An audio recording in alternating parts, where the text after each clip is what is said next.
The Branding Your Business podcast is for small business owners looking to build a customer favorite brand and a value-driven business. From solo shows covering marketing tactics to experts sharing their brand stories, each episode delivers actionable insights for entrepreneurs who want to impact the world. We're sharing how strategic moves and authentic connections can build a profitable business minus the burnout. Tune into the Branding Your Business podcast with me, Praise Santos McKenna of Come Plum, to design a brand your audience adores while building a life you love. All right, this is so exciting because today on the Branding Your Business podcast, I get to have one of my favorite humans here who has helped me so much in my own journey.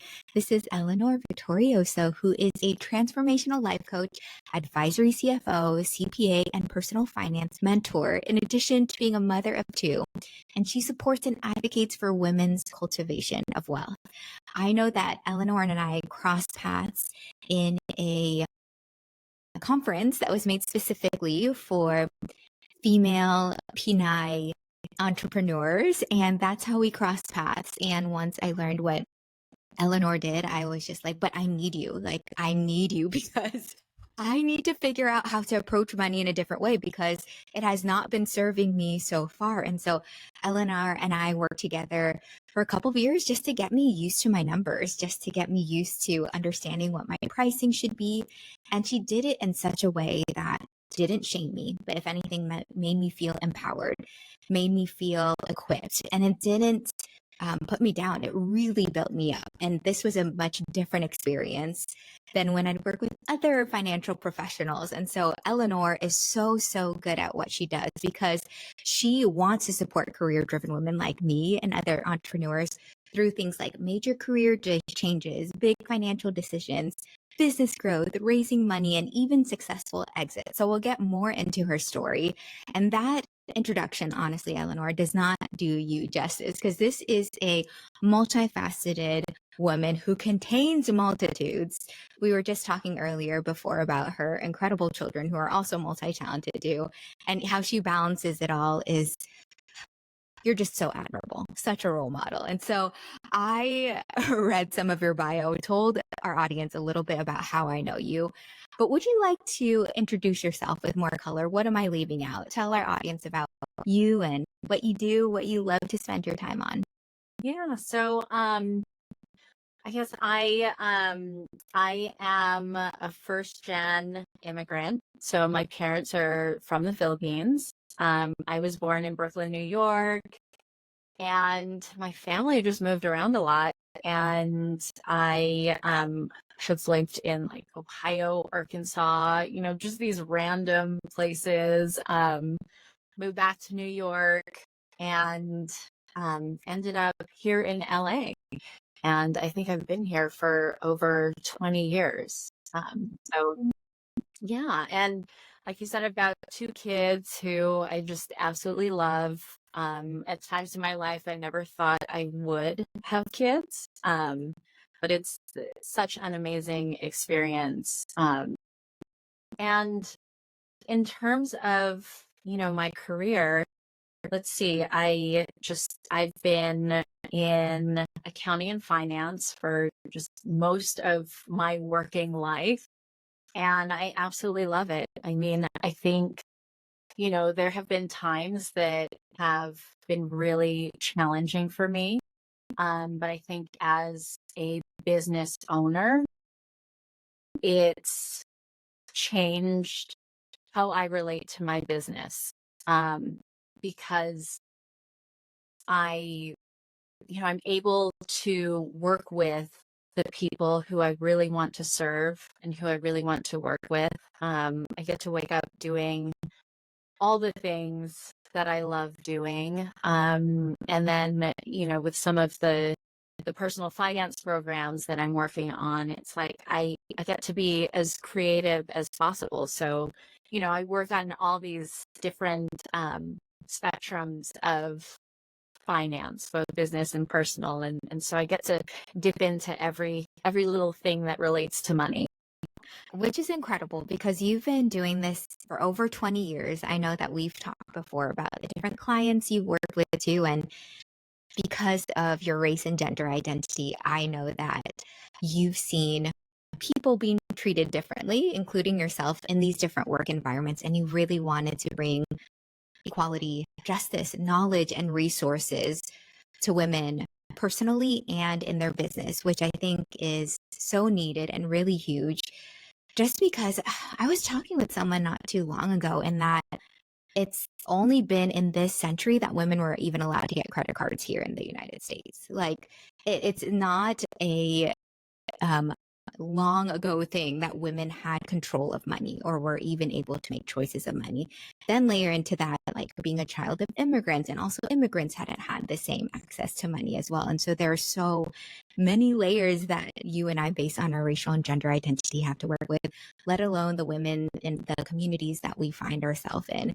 And so that's why I'm so excited to have you here today to chat more about it. Just because I know that you are creating something really beautiful with your course, which we'll chat about more. But before we dive into it, let's backtrack a little bit. Let's talk about Eleanor, who moved around a lot. Let's talk about Eleanor, who immigrated here with her family. Like, how did that experience, bouncing around the United States, kind of seeing different ways of living, and then ending up in LA, how do you think that has affected your career choices, or even the career risks that you've been willing to take? I think that moving around a lot has given me a lot of perspective in terms of, I don't know, the different cultures or different microcultures within the United States. And, I see everything from the liberal LA, Southern California, or primarily Southern California, to very conservative Christian areas in like Arkansas when I lived. And I think one of the common themes of most of the areas where I've lived is that we were really the only, people of color in those areas. And, and I'm talking about like small town Ohio, small town Arkansas. I mean, even some areas on the East Coast.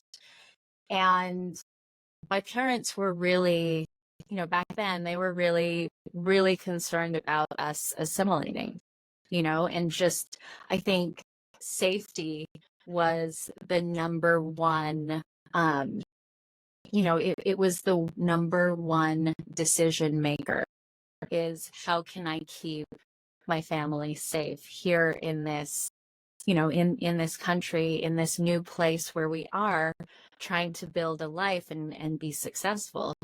And so I think for me, it's been kind of moving through my life, trying to balance out, part my family's own native home culture to also balancing out that this is where I grew up, but yet in some circumstances I'm still an outsider. And so I've seen that, I've had that experience too in the workplace, and not necessarily because of my racial identity, but also because I'm a woman. And, I also see, the safety element, or the lack of safety, being played out in corporate spaces where maybe, people have been trained on diversity, equity, inclusion, and also on, like sexual harassment and things like that. But still, these behaviors are prevalent in the workplace. So, I mean, I could go on and on about it. I'm like trying to bite my tongue, and I'm like, yes, I hear that. Well, I want to just back up, because thank God for what your parents did for you, and that their number one priority in moving here was to keep you safe, right? They wanted to come, especially in the Philippines. the United States is revered as just like the land of opportunity. The Philippines, their number one export is people. They just keep on sending people out of the Philippines. And it seems like your family was one of them. So they bring their family to the United States, start a new life here, and they just wanted you to be safe. And the directive for that is just to assimilate. Like, don't cause Assimilate. a ruckus. Don't cause a ruckus. Don't learn Tagalog. Don't, it was like we kept our culture within our house, and then we were, what we considered white Americans out in the world. You only speak English. Yes. Yeah. Yeah. Adjust to the cultural norms, which Right. yeah, there's so many parallels oftentimes to women in the workplace or women in like a male dominated workspace, right? Like, okay, just we're going to assimilate. We're not going to stick out that we're female. We're not going to stick out that we have different desires or wants or needs. And Yes, it is absolutely. really interesting parallel there though too. You and I were talking earlier about I also grew up in a city in Florida where there weren't a lot of people who looked like me. But mind you, the people who did look like me, my parents found every Filipino in Central Florida just because they were so rare. Which is also the beauty of such a communal culture that once they find their people, they find their people. But it's very difficult. Having moved here to California, when I see so many people who look like me, it was almost kind of shocking. I don't know if that was a shock to you. Oh my goodness. So I went to boarding school in Connecticut for high school, and I was like, how are there so many Asians on this earth? Where did you all come from? And it's like, okay, there's two Asians and you feel like there's a lot because you've been living in an area where it's just completely white, 100%. Yeah. Did you make eyes with that person across campus? Like, I'm here with you. We are safe. Yeah, I mean that was definitely an adjustment, and I feel like, I don't know, in a way culturally, and I don't know if you felt this about sometimes we women are pitted against each other in the workplace. It was almost the same, for me, and I think some of the Asians in high school, when we're together and we're like, whoa, we're here, we're here together, like we're kind of, it's like trying to figure out what is this relationship that we have in this culture where we've been so isolated aside from, family and friends. Yeah. Yeah. Just trying to find someone to relate to. It's huge, but it's also so interesting because even within that, of course, like experiences are different. Yet I remember, I don't know if you can relate to this too, but if it was only you and one other Asian person, especially if there were someone that they thought you would be attracted to, they immediately shipped you together. They're like, okay, but you're the one Asian girl here, and there's that one Asian guy, so you have to date. That's like all they knew how to do in their minds was just to match people up together, or they have to be your best friend. Like, don't you know them because they're the only other Asian person there? And it was just like this weird thing. You're like, it is true that I automatically have a deeper bond with that person because we're both outsiders, but that doesn't automatically mean that we're like besties or that we're dating. I don't know if you've experienced that too, but I talk to my other immigrant friends who are like, well, a funny thing, I don't know if this is related to that, but my mom used to always tell my brother that when he's older, she's going to send him to the Philippines so that he can marry there and bring her back here. Because she didn't want him marrying anyone from the States. She wanted a nice, Filipino woman. yeah, so it's like parties on both sides, and in a way we're culprits of like wanting sameness or wanting things to just be kind of in that box where our mind is like, this is the appropriate place for our people or for those people too. It sounds like a very us versus them mentality, which I have to acknowledge, like I can still get into that too, but it's so interesting. And now we can look back at it with more of a sense of humor of like, oh, I mean, we did what we had to do back then, or your family did what they had to do back then. But I am so grateful now that we're in spaces to kind of recognize those dynamics that are at play laugh about them. and laugh about them. Yes. Even the nuances and the craziness and yeah, and just knowing that we're sitting here and we're okay, and some of the there's still a lot of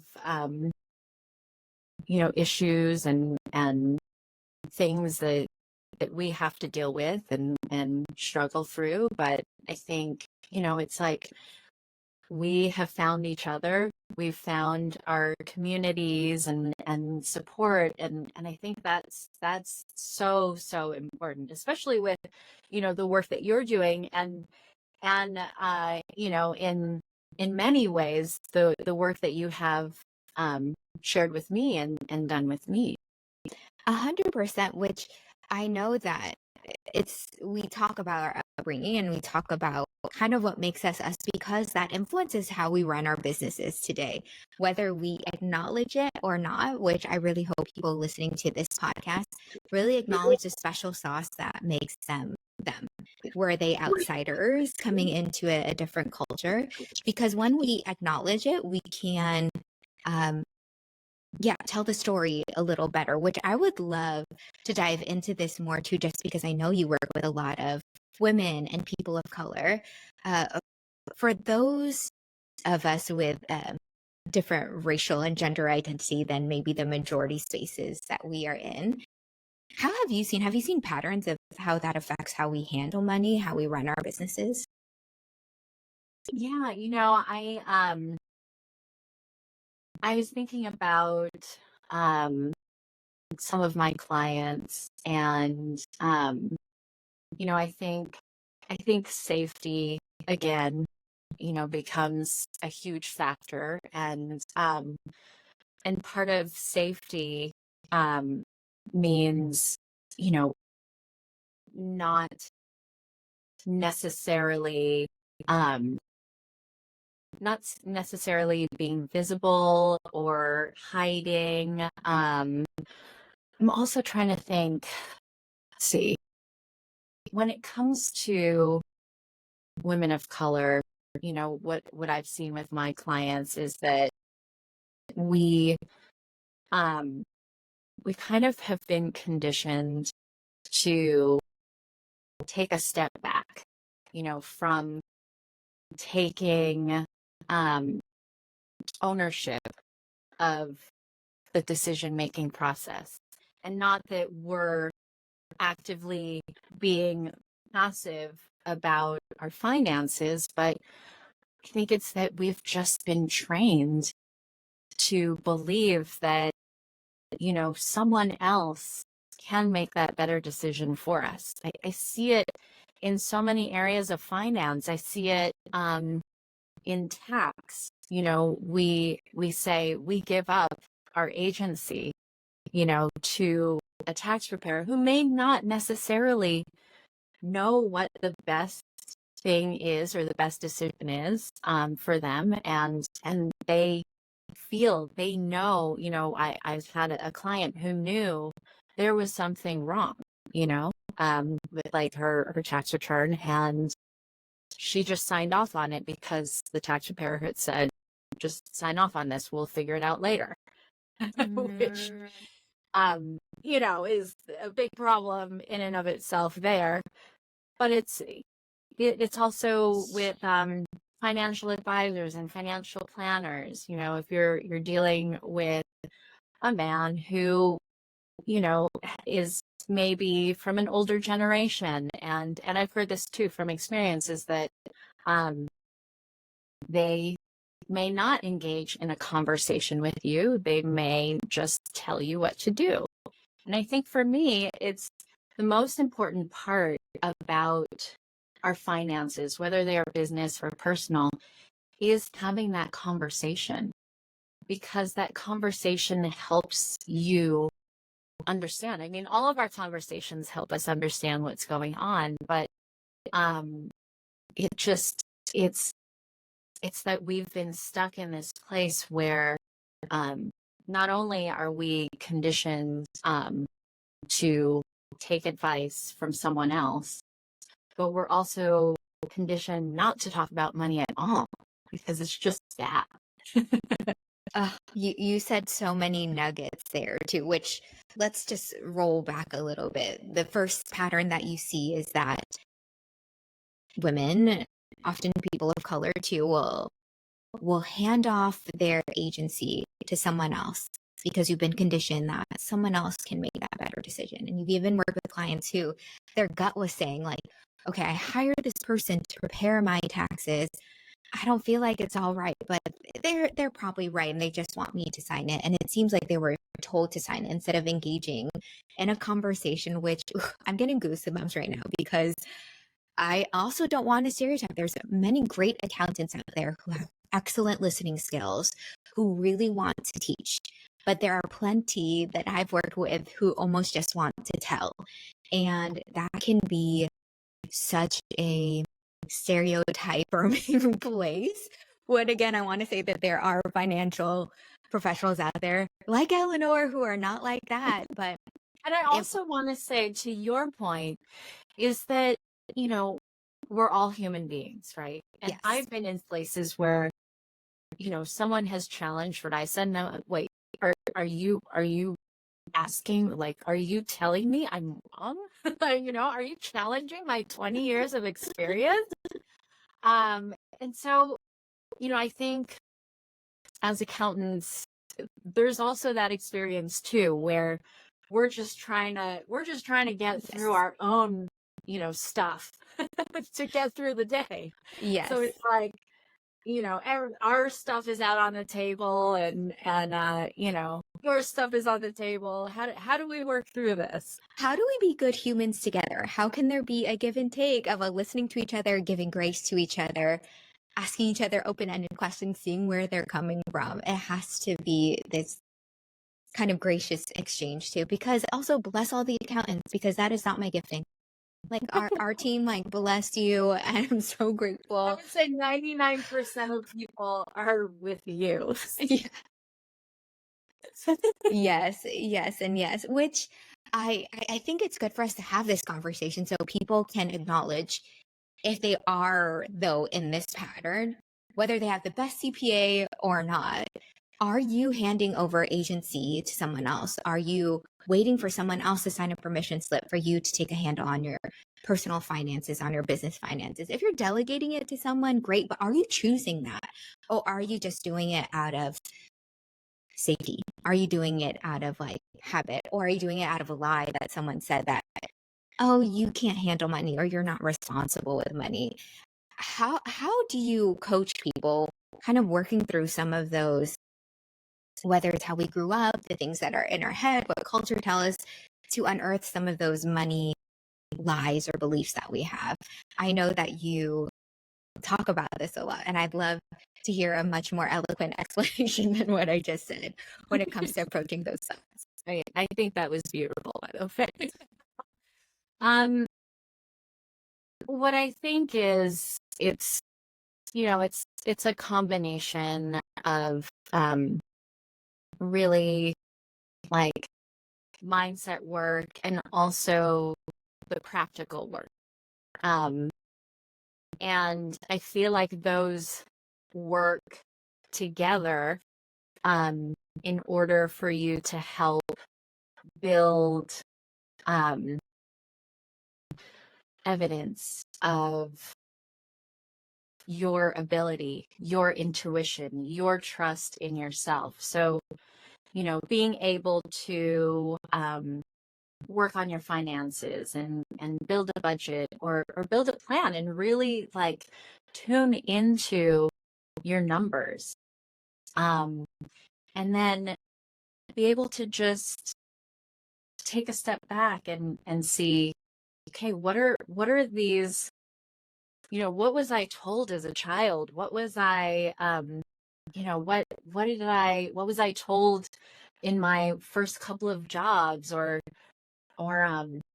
you know, in certain circumstances by people who were close to me? What was I told that women in general do with money? Um, and I think taking that information and sitting with it and understanding, where does this impact me in my life, and how do I want it to be in my life? How do I want this to impact me in my life? And where do I want to go from here? So I think, um,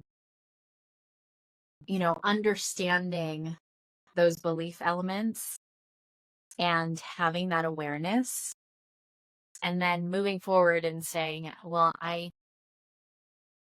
actually want to believe this, and I'm working on that with the activities, the activities that I'm doing with my finances, the budgeting, the you know planning out my spending or my saving and investing. And I see I'm doing the things, I'm doing these things, and I'm actually doing okay with it. So there can't, so there's evidence here that I can do this. Totally. Which it sounds like it's one, the self-awareness of where you are with your finances, right? Of unearthing the stories that we've been told, or the stories we're telling ourselves. But it's not only that. I think we oftentimes highlight like that's not a true thing, but also how do we want to feel? How do we want to feel instead of that is also an important aspect. And also a great way to think about branding, because branding is all about values and it's all about feelings too. And even as we're leading ourselves, how can we build a business if we don't even know how we want to feel in owning the business too?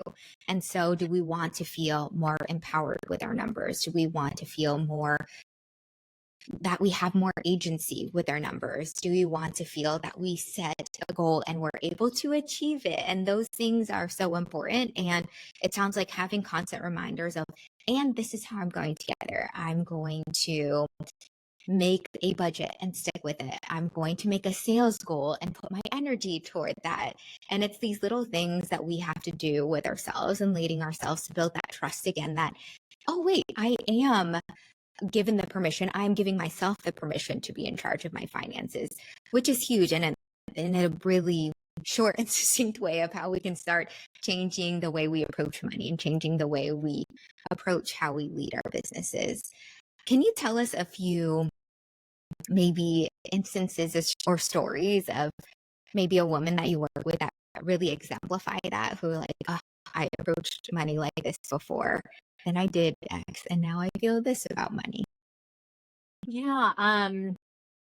I had a client who had a great consulting business, and she was making really, really good money. Definitely able to support herself, was saving, but she also just, she could not, she just had this very negative view of herself with money.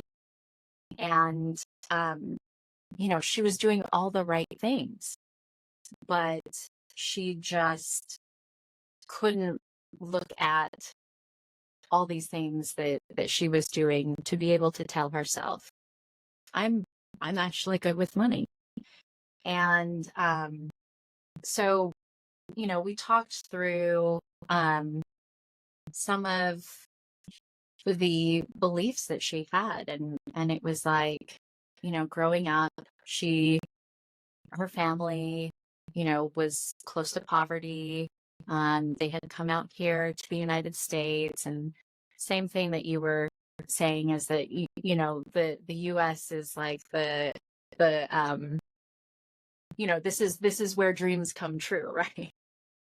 And that didn't really happen for her family growing up. And so I saw her, she had a financial advisor, she had you know she had various advisors who were telling her all these things to do. And I could see that there was this,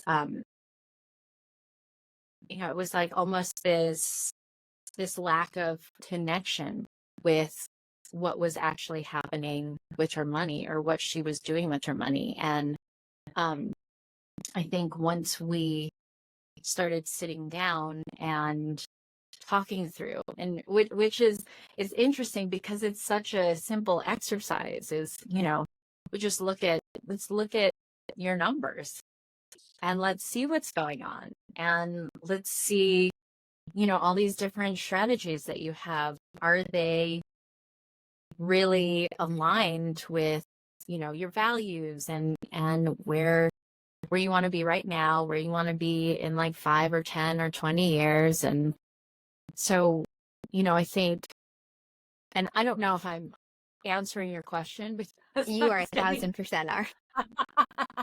but I think it's, for her, it was really just having those conversations. It's like you're just being told what to do. You're you're, again, the agency, right? And once you do connect and you have that sense of agency again, you realize this power that you have. Like, money doesn't have power over you. You realize that you have power in terms of your finances and how you want, what you want your financial position to be, or what what financial sustainability looks for you, what financial wealth looks for you, which is so important. Totally. Which, yeah, thank you for sharing that story and kind of giving me and our listeners a way to take something just from theory into practice of what it could actually look like. And it's something so simple, but it's not common practice of getting familiar with your numbers and having a conversation about it too. But it's really hard. One, it's really hard to find the right person to have a conversation with. And I think I told you when I first started working with you, Eleanor, is that I could not talk. I was newly married and could not talk to my husband about money. I was just crying. I'd have a panic attack. Like, my throat would close up. And I just look at him like, this is a person who loves me so much, knows what's going on in my life. And we just need to talk about this. And he's a safe person. And I still was so hesitant of being like, here's like how our business works. Here are numbers. And it's hard to find safe people to converse he's with a about lovely this. human being, by the way.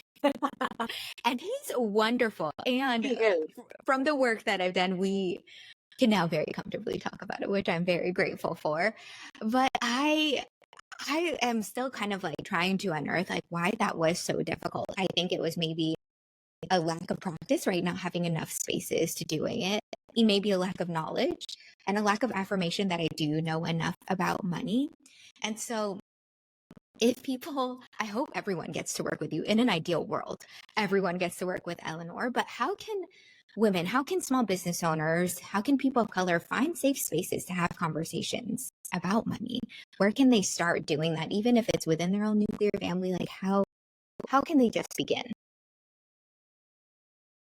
I would say, it's really just looking at your community and seeing, it's starting with your friends, and starting with people who you're able to confide in other things, because if you know that you can confide in someone with something that is so personal, you can confide in them with your finances most of the time.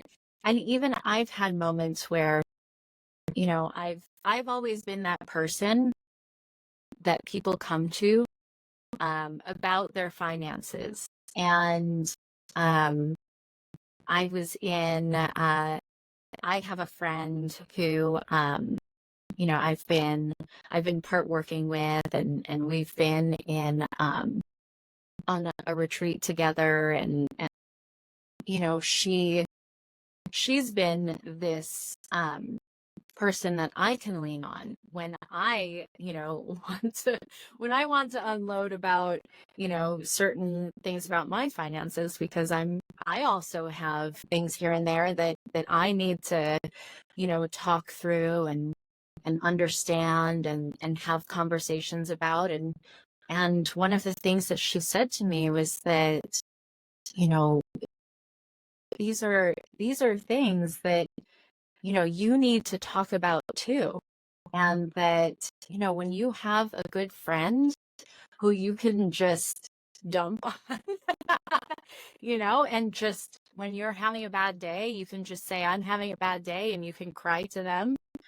I mean, that's such a huge, um, you know, lift that, um, and I think it's something that we all need, and something that you can, you know, hopefully you can go to, you have a friend that you can go to, or someone who's close to you that is like this, because I think it is very important. And I think that's a good start. Because I really don't think that you need to, you don't always need to pay someone to talk to, you know? And, I think it's important for all of us women, for everyone, to be able to talk about money. You know, a,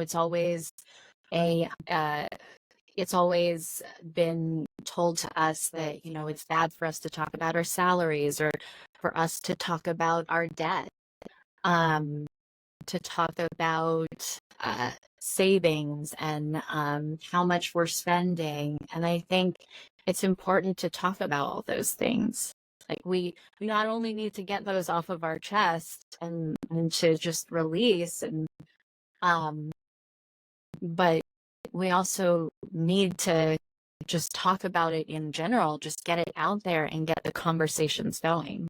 100%, because it's also, it'll feel very vulnerable, right? It'll feel like you're really putting yourself out there, but what to normalize and what to um, also call up for people higher. I've been reading this book about influence, which has been so fun. And Ooh, what is it? it's called Influence is Your Superpower by Zoe Chance. And she is a researcher at Yale. She teaches in the MBA program. And she teaches about influence and how everyone has influence, but it's all about little tips and tricks of how to use the influence you have well.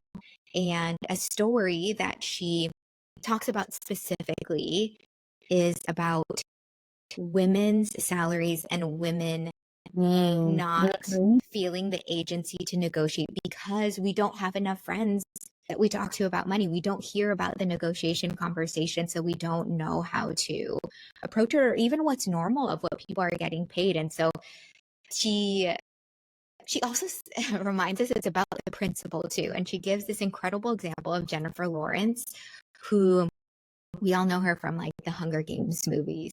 She's probably your neighbor, Eleanor. She's there in LA. I mean, she probably has a house like not too far from you. So our neighbor, very far up the street now. I know. Hey, Jennifer. But we all know Jennifer Lawrence. She's one of America's sweethearts, right? And she was working on a film, and she found out from her co-stars who were in the same like amount of screen time, who were also leads in this film. Her two male co-stars were both being paid $2 million more than she was. I remember this a while back. And her whole thing was, it was during the Sony leaks when everyone's like emails got out, and that's how she found out. And she said that she was more ashamed of herself for not asking for more, right? She was ashamed that we didn't talk about it enough, like as women or even as people in her industry, to know what was normal. And she said it wasn't even about the $2 million. Just because, I mean, girl got residuals, which that should be another thing of how we can license our work so that we make passive income. But girl got residuals. She doesn't need the money, but it's the principle of it. And so she took that though, and she really built herself up, had more conversations with her co-stars about this too, that her co-stars like Bradley Cooper always vowed to share now his salary so that women also on set would know how much they're making in comparison with their male co-stars, which is huge. And the next film that that the studios wanted her to star in, she negotiated so she would have the same rate as her male co-stars, which is huge. So she took something that was really hurtful and just makes you scream injustice, and she flipped it. And this is why, Jennifer Lawrence, we are your fans. She negotiated for $2 million more. And you know what she did is she took that $2 million back to her hometown and donated it to the local children's hospital. It wasn't about her having the money. It was the principle, but it has to come out from closed doors. It has to come out of the closets. We need to have conversations about it. And I know a lot of our audience are small business owners, and you know what? You all are going to be $1 million businesses, but maybe you're not quite there yet. This principle still applies. How can you talk to other people in your industry, those who you trust, who you know will build you up, and our friends, and just ask them like, wait, how much should I be charging? Am I undercharging? What should my rates be too? So you can get a better feel on the market. I am so over gatekeeping what people's rates are. We just publish our rates on our website too, just so that it could be easier for our clients to find, so that other people in the industry know like, hey, this is a fair rate for the service and the value that we're providing too. Because if we don't have those conversations, then I just feel like people who are the underdogs, people who are people of color, women, might not be getting what their work is valued at. And so I 100% agree. It's about having conversations. So one, we can get used to ourselves talking about money, but it's so that we can bring good to the world. I know that women are powerhouses, and when they have more money coming in, they are the most generous, and they're the ones who give it out more. And so this is why it's so important for women to talk about money and to get comfortable with it too, just because our world needs us to step up and needs us to stop asking permission from other people to have agency around money. I'm so sorry. Yeah. I'm like a big soapbox just because I'm very very excited about it. Like, just to add to that is that, you know, communities and programs like what you have are perfect places for sharing, you know, that kind of information and asking those kinds of questions. And I agree with you. I think that is super, super important for us to have out on the table. And I think it's not only important for us, but it's also important for us in terms of the advocacy for other women, you know, and in all aspects of business. And you know, yes, for our, you know, women small business owners or small business owners in general, you can, you know, you can find communities and groups where, or you could form your own, and you know, and be able to have these out in the open. 100%.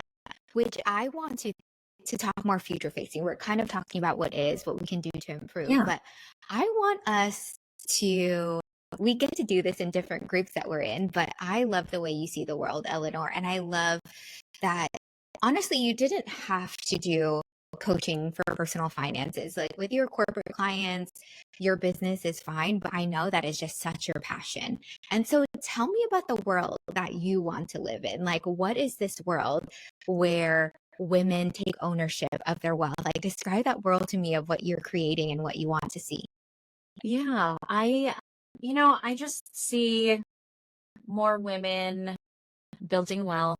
I see more women making an impact in this world. And I think, you know, we're seeing just all of the things that are happening in this world. And I work with so many women who are just impact driven, who have some messy finances. And sometimes that can hold them back from really doing the work that they want to do, you know, whether it's having to get a part-time job, having to focus more on, you know, how do I allocate my, my earnings or my business profits to the various living expenses that I have. I see a world where women are, very educated in financial literacy. And not that they have to have MBAs or, have this formal training, but enough knowledge for them to feel good and feel comfortable in terms of making informed, intuitive, mindful decisions. And so, I like with everything that we've talked about, I'd love to see us having more conversations about money. Being in groups and circles where we are sharing numbers and we're being vulnerable and we're also feeling safe. And, just doing some really, really impactful work. Because, what I see right now is the richest people on this earth are the ones who are making the big decisions of what happens on this earth.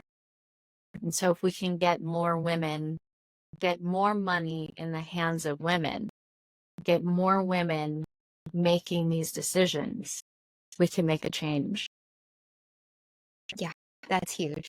That is also the world that I want to live in. And I know that you are creating specifically some educational resources to equip people in their personal finances. Can you tell a little bit about financial flow? I know we talked earlier, kind of what you said, that it's not just about getting to an X amount. It's about really feeling good and feeling confident. Tell us about financial flow. How will it help us feel good and more confident in our finances?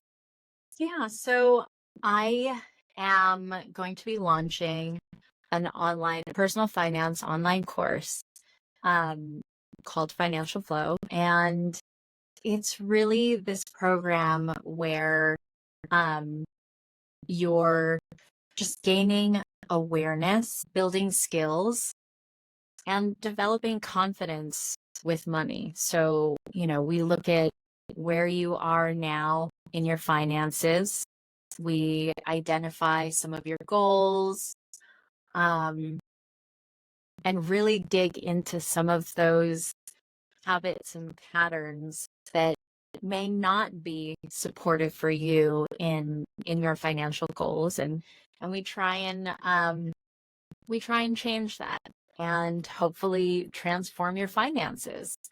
And so I'm hoping that this is a starting point for people who are looking to be more connected with their finances and understand how the financial world works in relation to them. I am so excited. I've been begging Eleanor to put this out too, just because, again, I wish everyone could work with Eleanor, but this way we can, in a way, replicate you to scale so that you can help people too. So I know that our community will love that resource of financial flow, because it really is this feeling of feeling aligned with what you want, feeling good within ourselves. And I know money has like a sneaky way of making us feel kind of crummy. Yeah. And so if we can realign what our goals, where we are, that'll make a huge difference.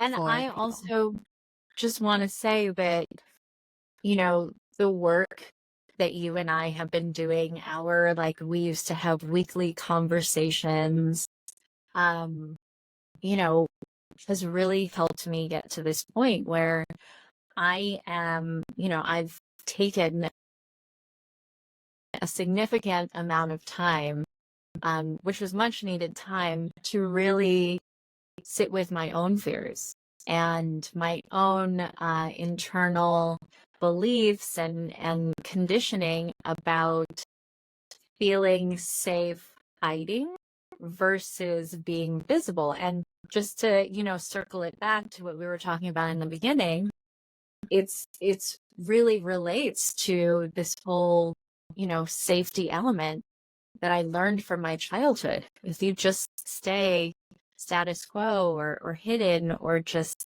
one in the crowd, you'll be okay. You'll be safe. And so, I just want to say that our work has really helped me to, um, I don't know, to work with it and to really see it and have this awareness like I do now. Thank you so much for your kind words. That is such an encouragement to me, just because I hope it's an encouragement to our listeners too, because whether you are starting a business, building a brand, whether you are getting your personal finances together, if you have that little feeling that this is scary, that this isn't safe, you're probably going in the right direction, because that part of you does want to keep you safe. But if that part of you takes control, you're not going to change the world. You're not going to make a difference and make the life that you want to. So it's kind of these little steps of faith. And it might take time. It might not be so clean and, okay, I'm going to take this course. It's going to take 3 months. And by the end of these 3 months, I can talk about money and I'm going to have a thriving business and a really memorable brand. It might not be that linear.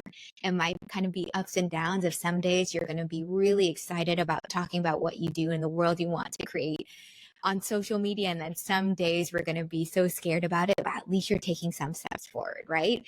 It might be up and down, but at least it's in this trajectory. And I've seen that with your work, Eleanor, and I know your story and the wisdom you shared with us today will inspire so many other people. So tell us, how can people find you? How can they find your work and interact with you?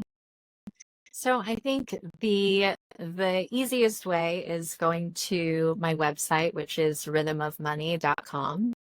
You can also find me on Instagram. My name is Eleanor Victorioso, which is very long, but you can find the link on my website. So I would say just go straight to the website. You'll find everything there. Perfect. Rhythmofmoney.com at Eleanor Victorioso, which, by the way, is like just such a sick name. Like, I still think that last name, didn't it just make you feel like a winner already? Victorioso. It's so good. Thank you so much for spending time with me on this podcast today, Eleanor. I appreciate you, and I can't wait to build that world where women build wealth and feel good about it too. That's the Well, world I thank want you to live so in. much for having me. And I appreciate all the work that you do. Thanks, sister.